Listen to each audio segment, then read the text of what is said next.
أعوذ بالله من الشيطان الرجيم بسم الله الرحمن الرحيم إنا فتحنا لك فتحا مبينا ليغفر لك الله ما تقدم من ذنبك وما تأخر ويتم نعمته عليك ويهديك صراطا مستقيما وينصرك الله نصرا عزيزا صدق الله العظيم۔ اس سورت کا نام سورۃ الفتح ہے۔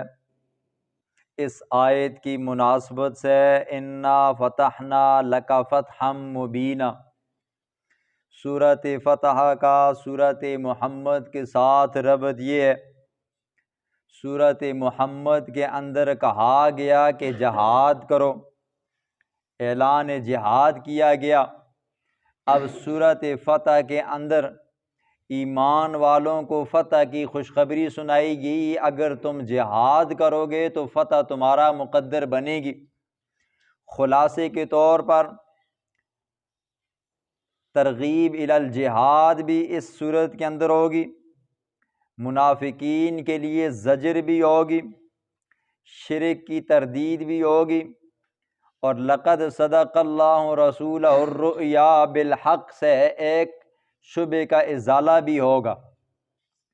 اس صورت کے نازل ہونے کی وجہ، جس کو شان نزول کہتے ہیں، وہ یہ ہے جب حضور صلی اللہ علیہ وسلم مکہ سے ہجرت کر کے مدینہ طیبہ پہنچے نا جی، تو مشرکین مکہ نے آپ کا پیچھا نہیں چھوڑا جی، آپ کا تعاقب کیا، آپ کو ایذائیں دینے کی برمار کی گئی، بڑی کوشش کی گئی۔ تو اسی سلسلے میں، اسی نتیجے میں 2 ہجری میں غزوہ بدر ہوا، پھر 3 ہجری کے اندر غزوہ احد ہوا، 5 ہجری کے اندر غزوہ خندق ہوا، 6 ہجری کو حضور صلی اللہ علیہ وسلم کو ایک خواب آیا۔ خواب یہ تھا کہ حضور صلی اللہ علیہ وسلم نے خواب میں دیکھا کہ آپ اور آپ کے صحابہ کرام مدینہ سے مکہ جاتے ہیں، احرام باندھے ہوئے ہیں، وہاں پر پہنچ کر آپ طواف کرتے ہیں، طواف سے فارغ ہونے کے بعد کچھ ساتھی آپ کے سر کو منڈاتے ہیں، کچھ بالوں کو کٹواتے ہیں۔ صبح کے وقت حضور صلی اللہ علیہ وسلم نے اپنی یہ خواب اپنے صحابہ کو سنائی، صحابہ بڑے خوش ہوئے جی، 5 سال ہو گئے ہیں جی اپنا بھائی گاؤں نہیں دیکھا جی، جدی پشتی جو گاؤں تھا، علاقہ تھا مکہ، وہ نہیں دیکھا، خوش تھے۔ ساتھ میں اس بات پر بھی خوش تھے کہ بھائی کیا کریں گے جی، اب وہ عمرہ کریں گے جی۔ حضور صلی اللہ علیہ وسلم نے بھی کہہ دیا جی عمرے کے لیے تیاری باندھو جی، ساتھ میں اپنا ہلکا پھلکا سامان اپنے دفاع کے لیے اسلحہ بھی لے لو، کیونکہ مشرکین کی مسلمانوں کے ساتھ 3 جنگیں براہ راست ہو چکی تھی جی، کہیں ایسا نہ ہو وہ تمہارے ساتھ مزاحمت کریں اور تم شکست نہ کھا رہے۔ صحابہ کرام تیار ہوئے، وہاں سے نکلے جی، اور کمال کی بات یہ ہے اس سفر کے اندر کوئی بھی منافق آپ صلی اللہ علیہ وسلم کے ساتھ نہیں تھا جی، ٹھیک ہے۔ جب منافقوں کو پتہ چلا نا جی کہ حضور صلی اللہ علیہ وسلم اور آپ کے صحابہ کرام عمرے کے لیے جا رہے ہیں نا، انہوں نے کہا اب مشرکین مکہ ان سب بدر والا بھی بدلہ لیں گے، احد والا بھی لیں گے، خندق والا بھی لیں گے جی، وہ اتنے بغیرت تو نہیں ہیں، ان کو کچا چبا جائیں گے۔ آگے ذکر آئے گا لن ینقلب الرسول، نہ واپس آ جائے گا، نہ واپس آ سکے گا یہ رسول، نہ ایمان والے، کچھ بھی نہیں جی، وہیں پہ کیا ہو جائیں گے جی، ختم ہو جائیں گے۔ تو لہٰذا خواہ مخواہ اپنے آپ کو خودکشی میں مت ڈالو جی، ٹھیک ہے، خودکشی کرنا وہاں پر جانا ہے۔ ایک بھی منافق نہ گیا جی، جو گئے سارے کے سارے پکے ٹھکے مومن ہیں جی، ٹھیک ہے۔ حضور صلی اللہ علیہ وسلم وہاں سے نکلے، مدینہ سے 6 کلومیٹر کے فاصلے پر تقریباً آتا ہے ذوالخلیفہ کا مقام ہے جی، جس کو بیر علی بھی کہتے ہیں جی، یہ میقات ہے جی۔ اور میقات کا حکم ایسا ہی سمجھو جس طرح نماز پڑھتے وقت ہم تکبیر تحریمہ کہتے ہیں جی، کہتے ہیں نا جی اللہ اکبر جی، ٹھیک ہے، اس کے بغیر اگر کوئی بندہ نماز میں شروع ہو جائے تو اس کی نماز ہی نہیں ہوتی۔ اسی طرح کوئی بندہ اگر میقات سے بغیر احرام کے باندھے تو اس کا عمرہ ہی نہیں ہوتا جی، ٹھیک ہے، یہ دم لازم آ جاتا ہے۔ حضور صلی اللہ علیہ وسلم نے وہاں سے احرام باندھا، آپ کے صحابہ کرام نے احرام باندھا، وہاں سے چل پڑے جی، آتے آتے حدیبیہ کے مقام پر پہنچے جی۔ آج کل اس مقام کو شمیسا کہتے ہیں، اور میپ کے اوپر اگر آپ چیک کرو گے اس مقام کو تو شمیسی لفظ لکھو گے تو وہاں پر وہ مقام آ جائے گا۔ وہاں پر پہنچے، ادھر مشرکین مکہ کو پتہ چلا کہ مسلمان آ رہے ہیں جی، یہ نکلے جی جنگ کی تیاری کے لیے جی، لڑنے کے لیے۔ وہاں پر جا کر انہوں نے دیکھا بھی کہ انہوں نے احرام باندھا ہوا ہے جی، لڑنے کی تیاری نہیں ہے، لیکن انہوں نے کافی مزاحمت کی، مسلمانوں کو نقصان پہنچانے کی کوشش کی، لیکن نقصان نہ پہنچا سکے۔ حضور صلی اللہ علیہ وسلم نے بتایا، صحابہ نے بتایا، ہم لڑنے کے لیے نہیں آئے، ہم عمرہ کرنے کے لیے آئے۔ کہنے لگے جی آپ اس سال عمرہ نہیں کر سکتے جی، ٹھیک ہے، ہماری غیرت گوارا نہیں کرتی کہ ہم آپ کو عمرے کے لیے چھوڑیں، ہاں اس طرح کرو یہیں سے واپس چلے جاؤ، اگلے سال آنا اور عمرہ کر لینا۔ حضور نے فرمایا ہم احرام باندھ کر آئے ہوئے ہیں، لہٰذا ہمیں اجازت دی جائے جی۔ نہیں جی، واپس گئے جی، وہاں سے یکے بعد دیگرے 4 ان کے سفیر آئے، نمائندہ آئے، حضور سے مذاکرات کرتے، پھر واپس جاتے، آتے جاتے۔ حضور کے دل میں خیال آیا 4 بندے ان کے آ چکے ہیں تو ہمیں بھی ایک قاصد بھیجنا چاہیے جی، ایک سفیر ہمیں بھی بھیجنا چاہیے جو جا کر ان کے جو بڑے بڑے ہیں نا جی، سمجھدار ہیں، ان سے بات کرے، بھائی ہم لڑنے کے لیے نہیں آئے، ہم تو کیا کرنے کے لیے آئے، عمرہ کرنے کے لیے آئے، اللہ کے گھر کا طواف کرنے کے لیے آئے، لہٰذا ہمیں چھوڑا جائے جی۔ تو حضور صلی اللہ علیہ وسلم نے حضرت عمر رضی اللہ عنہ کو بلایا جی، کہا عمر میرا تو یہ خیال ہے کہ ایک قاصد بھیجا جائے، کیونکہ ان کے 4 آ چکے ہیں، ہمارا بھی ایک جائے جو جا کر وہاں پر صلح صفائی سے کام لے، ان کو سمجھائے بتائے تاکہ وہ بات مان لیں اور ہم جا کر عمرہ کر لیں، لہٰذا آپ جاؤ جی۔ حضرت عمر نے فرمایا یا رسول اللہ آپ کو پتہ ہے میری طبیعت میں بڑی سختی ہے، بڑی حدت ہے، میں وہاں پر جاؤں گا کوئی سخت بات کہیں گے مجھ سے برداشت نہیں ہوگی، معاملہ سیدھا ہونے کے بجائے الٹا اور خراب ہو جائے گا، لہٰذا آپ اس طرح کریں، آپ عثمان کو بھیجیں۔ عثمان کیا جی، طبیعت کا نرم ہے جی، ٹھیک ہے، اگر اس کو کسی نے کچھ بات کہی بھی ڈالی نا وہ برداشت کر سکتا ہے جی، ٹھیک ہے، بڑا نرم خو ہے جی۔ حضرت عثمان رضی اللہ عنہ کو مشورے سے قاصد بنا کر بھیجا گیا۔ جب وہاں پر پہنچے حضرت عثمان رضی اللہ تعالیٰ عنہ نے ان کے جو بڑے بڑے تھے نا جی، ان کے ساتھ بات کی، ان کو سمجھایا بتایا، جو بوڑھے بوڑھے تھے وہ مان گئے، سمجھ بھی گئے کہ ان کو چھوڑا جائے جی، لیکن نوجوانوں نے دیکھا نا یہ ہمارے بوڑھے بابے تو کیا کر رہے ہیں جی، اس کی باتوں میں آ گئے جی۔ انہوں نے کہا کہ آپ اس طرح کرو، عثمان کو ہمارے والے کرو۔ حضرت عثمان رضی اللہ عنہ کو لیا اور جا کر مکہ بیت اللہ کے اندر باندھ دیا جی، ٹھیک ہے، لہٰذا آپ اگر عمرہ کرنا چاہتے ہو ہماری طرف سے آپ کو اجازت ہے، لیکن آپ کا ساتھی نہیں کر سکتا محمد صلی اللہ علیہ وسلم۔ کہا ایسا کیسے ہو سکتا ہے، محبوب نہ ہو اور ہم کیا کریں جی، طواف کر لیں، عمرہ کر لیں؟ کہا نہیں کر سکتے۔ کہا پھر نہیں کر سکتے تو پھر یہیں پہ یہاں سے افواہ پھیلائی، ایک افواہ یہ پھیلائی کہ حضرت عثمان بن عفان رضی اللہ عنہ کو شہید کر دیا گیا، اور ایک افواہ یہ پھیلائی ہے کہ حضرت عثمان بن عفان رضی اللہ عنہ کو قیدی بنا لیا ہے۔ ادھر حضور کو یہ خبر پہنچی، حضور صلی اللہ علیہ وسلم نے فرمایا ہم اپنے قیدی کو چھڑائیں گے، جب تک ہم اپنے قیدی کو نہیں چھڑا لیتے تب تک یہاں سے واپس نہیں جاتے۔ اور ایک روایت میں یہ آتا ہے کہ حضور کو شہادت کی خبر مل گئی، حضور صلی اللہ علیہ وسلم نے 1400 صحابہ کرام ایک عثمان بن عفان کے سر کے اوپر کہا کہ یہ عثمان کا ہاتھ ہے، اس کے اوپر یہ میرا ہاتھ ہے جی، میں عثمان کے قصاص کا بدلہ لیے بغیر یہاں سے واپس نہیں جاؤں گا جی، ٹھیک ہے۔ مسلمان کی شان اور عظمت کتنی ہے، حضور اپنا سب کچھ کیا کر رہے ہیں جی، عثمان کے اوپر کیا کر رہے ہیں، قربان کر رہے ہیں جی، ٹھیک ہے۔ آج دیکھو جی فلسطین والے کیسے کٹ رہے ہیں، مٹ رہے ہیں جی، ٹھیک ہے۔ ایک مسلمان کے اوپر لازم ہے کہ وہ اپنے مسلمان بھائی کو چھڑائے، اور ہمارے مسلمان کیا کرتے ہیں جی، یہیں سے کوئی اگر بہترین قسم کے سیاستدان پیدا ہو جائے یا کوئی اور آ جائے، وہ عافیہ صدیقی اٹھا کر یہاں سے بیچ دیتے ہیں جی، ایسے ظالم جابر کافر ہیں۔ تو یہاں پر وعدہ لیا، بیعت لی، تو اللہ کہتا ہے لقد رضی اللہ عن المؤمنین اذ یبایعونک تحت الشجرہ، میرا محبوب اس درخت کے نیچے نا جس نے بھی تیرے ہاتھ کے اوپر بیعت کی ہے نا، ہم نے کیا کر، ہم اس سے راضی ہو گئے ہیں۔ یہ کون ہے جی، صحابہ ہیں۔ اللہ کہہ رہا ہے ہم اس سے راضی ہو گئے ہیں، جنتی ہیں جی، ٹھیک ہے۔ خیر ان کے قاصد آیا، سہیل بن عمر اس کا نام تھا، حضور صلی اللہ علیہ وسلم کے ساتھ مذاکرات ہوئے۔ جب مذاکرات ہوئے تو 3 شرطیں رکھی گئی۔ ایک شرط یہ رکھی، ہمارا کوئی بندہ اگر آپ کے پاس آ جاتا ہے مسلمان بن کر آپ کو واپس کرنا پڑے گا، ایک شرط۔ دوسرا، آپ کا کوئی مسلمان بندہ مشرک بن کر کافر بن کر ہمارے پاس آتا ہے، ہم واپس نہیں کریں گے، کتنی سخت شرط ہے۔ تیسری، آپ اگلے سال آؤ گے عمرہ کرنے کے لیے، اس کے لیے بھی شرط یہ ہے آپ اپنا اسلحہ ساتھ نہیں لاؤ گے جی، ہاں اسلحے سے رعب ہوتا ہے نا جی، آپ اسلحہ ساتھ نہیں لاؤ گے، اور ساتھ میں 3 دن جہاں پر رہنے کی آپ کو اجازت ہوگی، 3 دن سے زیادہ آپ نہیں رہ سکتے۔ حضور نے فرمایا قبول ہے جی۔ یہ 3 شرطیں بظاہراً دیکھا جائے مسلمانوں کے اوپر سخت تھی جی، مسلمانوں کی شکست نظر آ رہی تھی، حضور نے فرمایا منظور ہے۔ حضور صلی اللہ علیہ وسلم نے حضرت علی رضی اللہ عنہ کو بلایا، حضرت علی رضی اللہ عنہ لکھنا بھی جانتے تھے اور بہترین خطاط بھی تھے۔ حضرت علی کو بلایا اور کہا یہ لکھو جی، ہمارا معاہدہ لکھو جی، بسم اللہ الرحمن الرحیم۔ کہنے لگا نہیں، یہ بسم اللہ آپ کی علامت ہے، آپ لکھنا چاہتے ہو تو پھر یوں لکھو بسمک اللہم، شروع میں یہ لکھو۔ پھر حضور صلی اللہ علیہ وسلم نے فرمایا ٹھیک ہے جی، مٹایا گیا جی، بسم اللہ الرحمن الرحیم کو مٹایا حضرت علی رضی اللہ عنہ۔ پھر اس کے بعد یہ لکھا، پھر فرمایا ھذا ما قضا علیہ محمد رسول اللہ صلی اللہ علیہ وسلم۔ کہا ہم آپ کو رسول مانتے ہی نہیں ہیں، ہم آپ کو نبی مانتے ہی نہیں ہیں، لہٰذا آپ رسول اللہ کو بھی کاٹو جی، یوں لکھو ھذا ما قضا علیہ محمد بن عبداللہ۔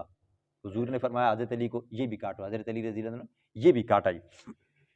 وہاں پر فیصلہ ہوا، چلے گئے جی۔ ادھر واپسی حضور صلی اللہ علیہ وسلم نے صحابہ کرام کو کہا احرام کھولو، اپنی قربانیاں کرو جی۔ جب قربانی کی واپس جانے لگے، حضرت عمر رضی اللہ عنہ نے کہا یا رسول اللہ، کیا آپ نے نہیں کہا تھا کہ ہم عمرہ کریں گے؟ حضور صلی اللہ علیہ وسلم نے فرمایا جی ہاں، میں نے کہا تھا عمرہ کریں گے، لیکن یہ نہیں کہا تھا کہ اسی سال کریں گے جی۔ واپس چل پڑے جی۔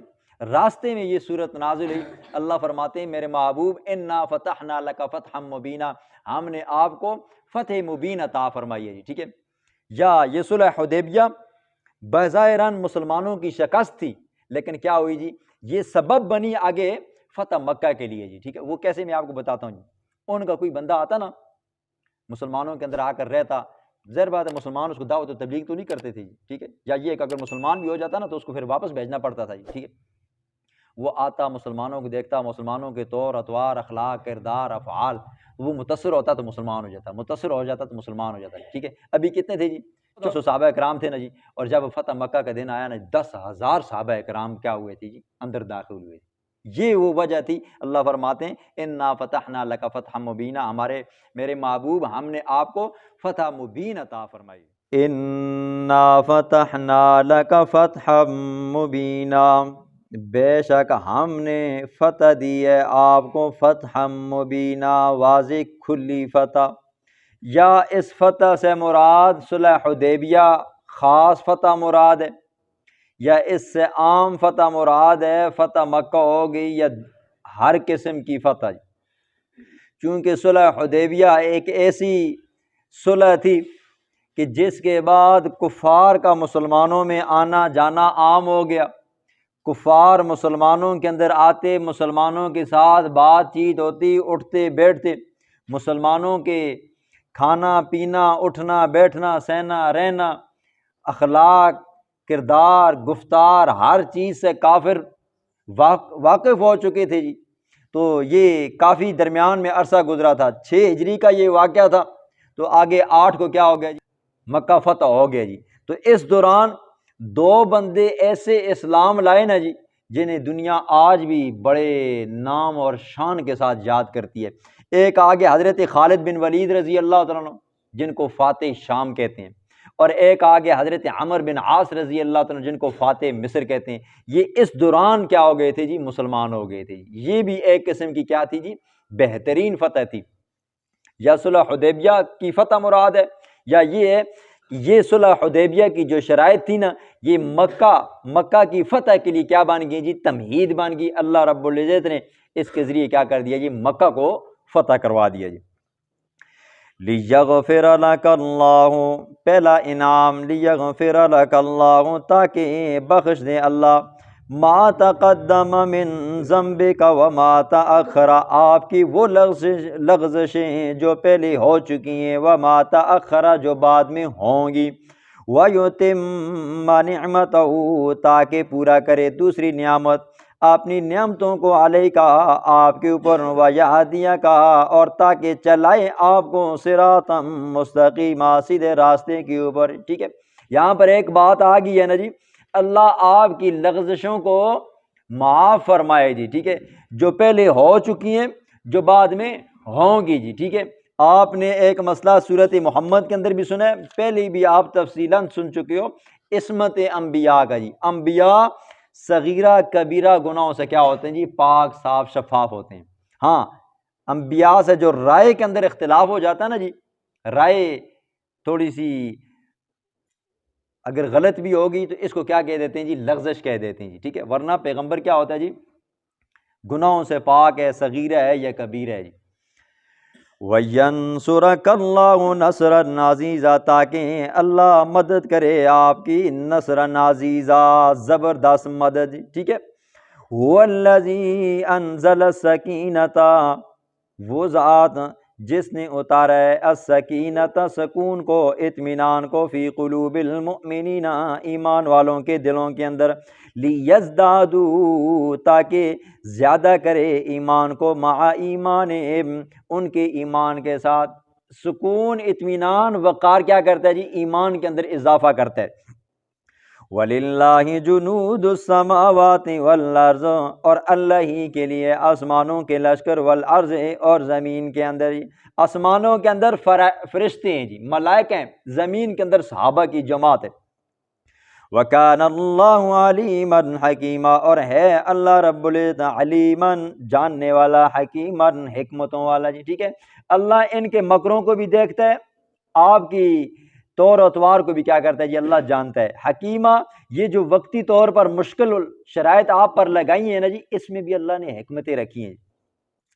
لِيُدْخِلَ الْمُؤْمِنِينَ وَالْمُؤْمِنَاتِ، تاکہ وہ داخل کرے ایمان والے مردوں کو، والمؤمنات، اور ایمان والی عورتوں کو، جنات، ایسے باغات کے اندر، تجری من تحتہا الانہار، جس کے نیچے سے جاری ہوتی ہیں نہریں، خالدین فیہا، ہمیشہ رہیں گے ایمان والے مرد اور ایمان والی عورتیں اس کے اندر، وَيُكَفِّرَ عَنْهُمْ، اور تاکہ مٹا دے ان سے سیئاتہم، ان کے گناہوں کو، وَكَانَ ذَلِكَ عِنْدَ اللَّهِ فَوْزًا عَظِيمًا، اور یہ ہے اللہ کے ہاں بہت بڑی کامیابی۔ ایمان لایا، پہلے گناہ کیا ہو گئے جی، ختم ہو گئے جی۔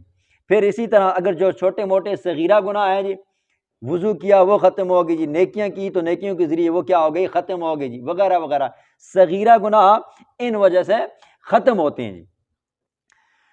وَكَانَ ذَلِكَ عِنْدَ اللَّهِ فَوْزًا عَظِيمًا، اور ہے یہ اللہ کے یہاں بہت بڑی کامیابی، ٹھیک ہے۔